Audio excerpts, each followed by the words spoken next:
Survivors of the Maui fire say that they received no warning and that the flames appeared so quickly that escape was difficult. Everything was suddenly in flames, and many found refuge in the ocean for hours while their homes burned to the ground and into the same powdery ash footprint we've seen in recent years.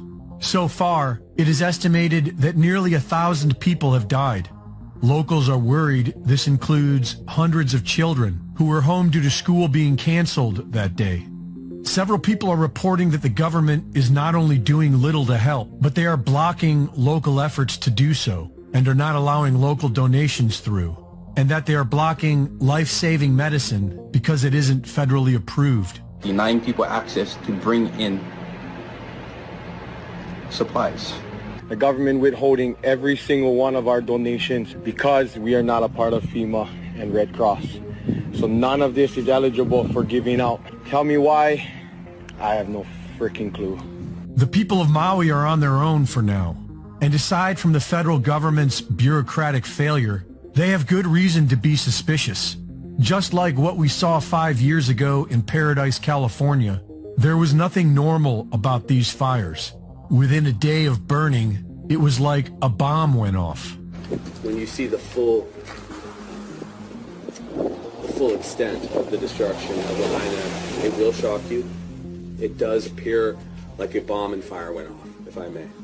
And all of those buildings virtually are going to have to be rebuilt. It will be a new Lahaina. Local residents have been reporting bright flashes of light.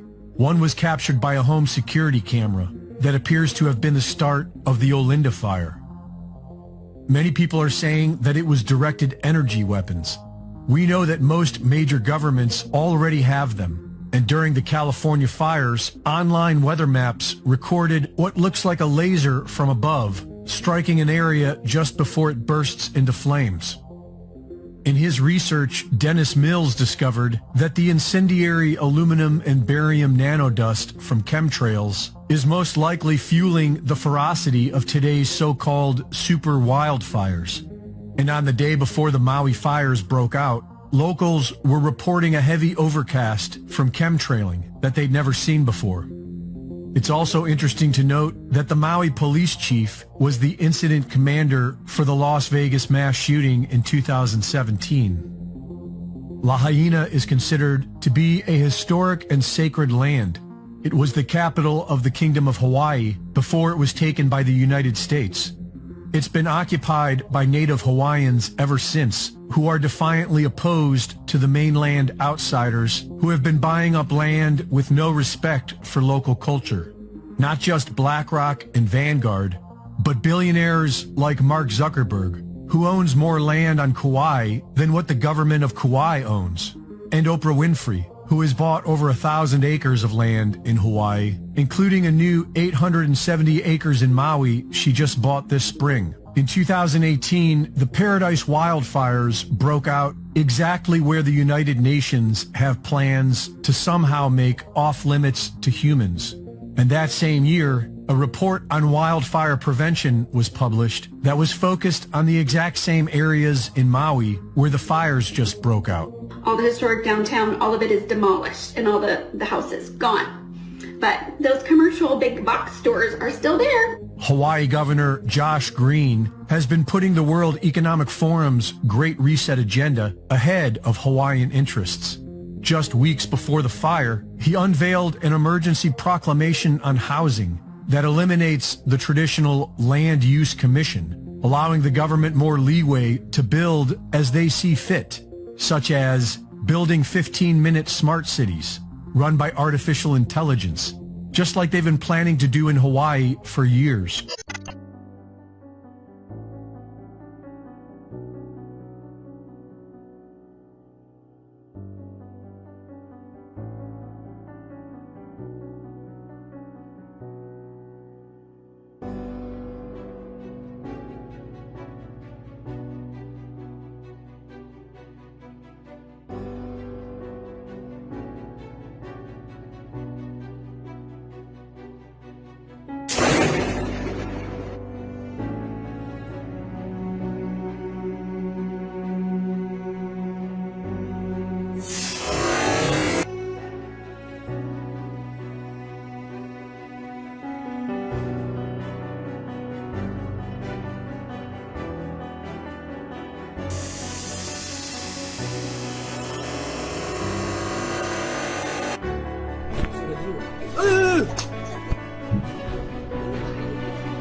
De Acapulco Guerrero, que fue el primer sensor, digamos, que captó este movimiento telúrico ahí en las costas del Océano Pacífico, en las costas del estado de Guerrero.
Lockheed Martin produces systems that do everything from detect the threats to identify the threats, determine whether it's a threat to the aircraft, and then employs the appropriate weapon, in this case, a laser weapon system.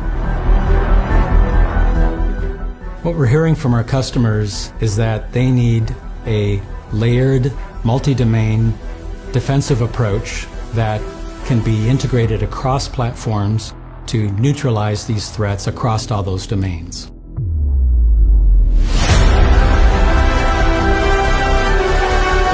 Imagine an aircraft equipped with a laser system with the capability to be able to neutralize a threat at the speed of a lightning strike, the precision of a surgical scalpel, with the magazine to deal with a swarm, and with the scalable effect to be able to address that threat, providing an effect all the way the one end from simply deterring it for a short period of time, all the way up to completely neutralizing and defeating that threat.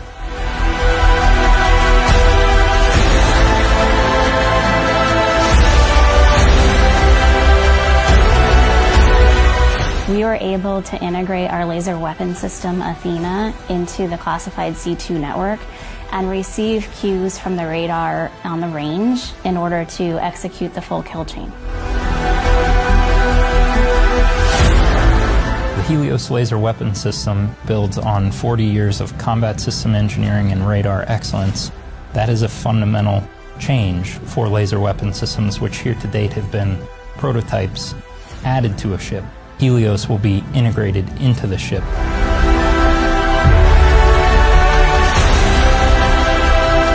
So what's exciting about this technology is that it's scalable. It's lived in the laboratory for many years, but has finally reached the power levels and the effectiveness to allow it to be used on the battlefield. As an example, today's laser weapon systems can be used to defeat rockets, artillery, mortars, and even small UAVs.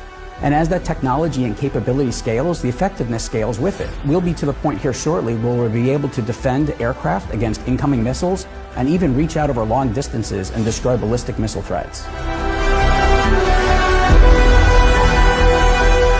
Laser weapon systems are earning their way onto the battlefield.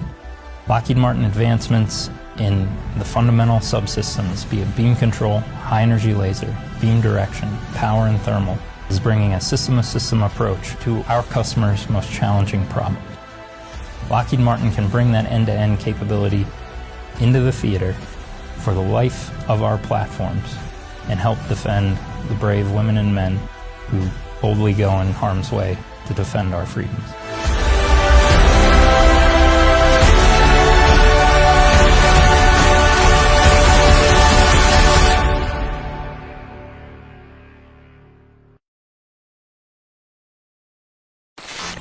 Directed energy weapons, also known as DEWs, are weapons that deploy a highly focused energy beam, including lasers, microwaves, and particle beams. After decades of research in the United States, defense contractors announced back in 2015 that these systems are expected to come online by 2020, and are currently announcing that they are ready to deploy in the field. Russia, China, India, and the UK are developing directed energy weapons as well, and Iran has had them in use since at least 2013. In 2019, Turkey was the first to officially deploy this technology in combat, when they claimed to have shot down a Chinese-made drone supplied to the Libyan National Army. On September 16th, Defense Secretary Mark Esper announced that China and Russia have already weaponized satellites with directed energy weapons. Meanwhile, in space, Moscow and Beijing have turned a once peaceful arena into a warfighting domain. They have weaponized space through killer satellites, directed energy weapons, and more in an effort to exploit our systems and chip away at our military advantage. And for the past few years, many have wondered if these advanced weapon systems have anything to do with the unprecedented fires we have seen in the past few years. Laser-based weapons are able to destroy the target with external heat, and microwave weapons are designed to penetrate the target through external antennas and sensors and ignite the internal electronics, destroying them from the inside out. This could explain how thousands of homes have rapidly burned into their own footprint, while the trees surrounding them survive. And it could explain the several cars we have seen utterly destroyed, with temperatures hot enough to liquefy glass and metal. Michael Janich, host of the YouTube DutchSense channel, has been researching the Earth's seismic activity for the past 10 years. During the past few weeks, he has discovered satellite imagery that show an equal distance spread of fires, all starting within the same 4 hours. 4 hours? We've got ourselves an equal distance spread of fires. Here, here, here, here, and here. So, what could cause an equal distance spread of fires? Well, only two things, Mother Nature or man, right? There's no storm in the area. You can't blame a storm. So what could cause equal distance spaced fires to spread out across, what do you think that is, 1/3 of Idaho? And he also discovered what looks to be a beam of light that can be seen in the infrared spectrum, like a microwave. On September 8th, a beam of light can be seen directed to the Dolan Fire of California. The beam appears to excite the heat signature of the fire as it is held on target for over 2 hours. Right before dawn, watch that. This is yesterday, going into this morning. This is in California, the beam coming from space up above Oregon, or somewhere in between this and Oregon. And as it's going through, see how it excites? As the beam is spreading, look how it excites. It's no doubt about it. And the beam spreads first. Look, beam spreads first. It goes from a tiny, little, tight beam to a wide beam. Then the fire spreads to a wide fire. The next day, a beam of light is seen directed at and exciting the heat signature of the Holiday Farm fire in Oregon for over an hour. Here it is now, and it's two of them. And it's only going to one fire, a different fire. And it's moving. Okay, it's moving. There's clouds going through it, which rules out it being an artifact. The clouds are passing through and interfering with the beam. Meanwhile, in space, Moscow and Beijing have turned a once peaceful arena into a warfighting domain. They have weaponized space through killer satellites, directed energy weapons, and more in an effort to exploit our systems and chip away at our military advantage. The timing of this public admission is interesting. These weapons of the future are now officially being deployed. Are we currently being attacked with directed energy weapons? And if so, by who?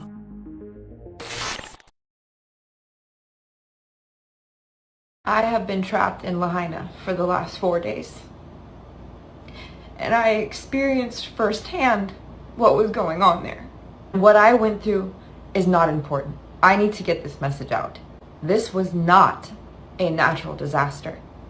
This was a direct energy attack on the people and the place of Maui. There were trees standing and the buildings gone. This system, this weather system, came in from the mountains, from the east. That does not happen. What they're telling you in the news is not true, and I lived it firsthand. I sat with the people. There was no warning. There was no nothing. Today I want to talk about the fires in Hawaii and the fires in Paradise Valley, California. Now my heart goes out to anybody who's lost family or if their house has been destroyed because of this. This was a direct energy weapon assault on the people. And I say that because my friend in Hawaii, which I'm going to show this picture here, showed a laser beam coming out of the sky directly targeting the city. Well, this is really important to be aware of because when we look back at Paradise Valley, when they had their fire, we see a lot of similarities such as the trees still standing, which is very interesting for a fire. Now with this whole entire thing, the mainstream media is going to say that this is climate change and that we need to do better. But what's not going to be talked about is the weather modification projects which take place in the United States every single day, spraying aluminum and barium and strontium up into the sky, which if you think about it, aluminum is a very, very flammable material which could result in something like this or something like that.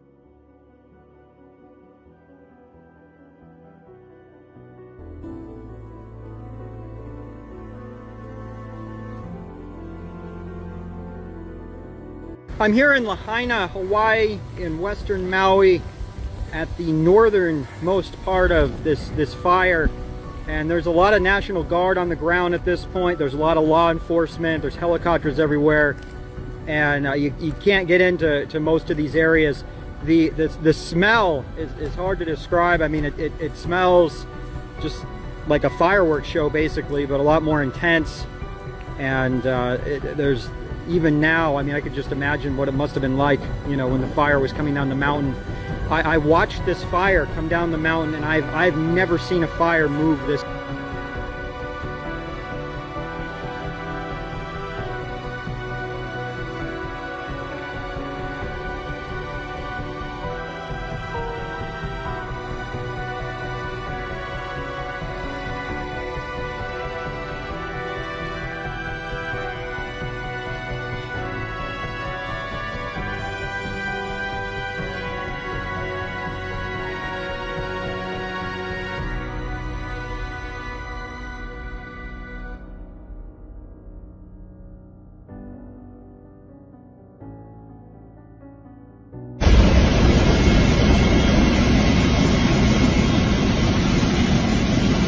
Fires that are going on in Hawaii.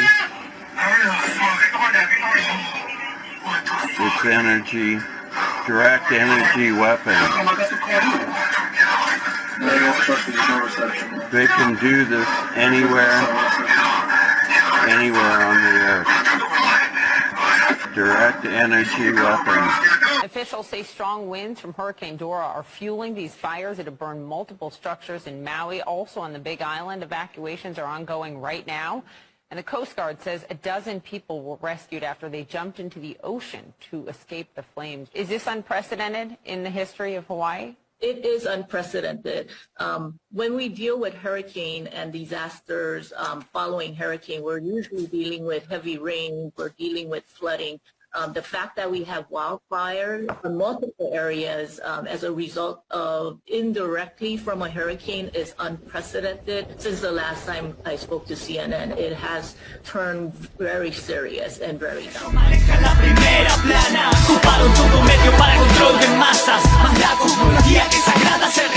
Y ya, la tierra no es esférica, es terreno plano. La tierra no es planeta en la raíz etimológica de su significado. Dos tipos de estrellas, las del domo y las errantes, o denominadas astros, tampoco son lugares terra firmes donde se pueda irme. El engaño fue impregnado en todos lados. En la escuela cuentan cuentos que inventa la elite Hollywood y Kubrick.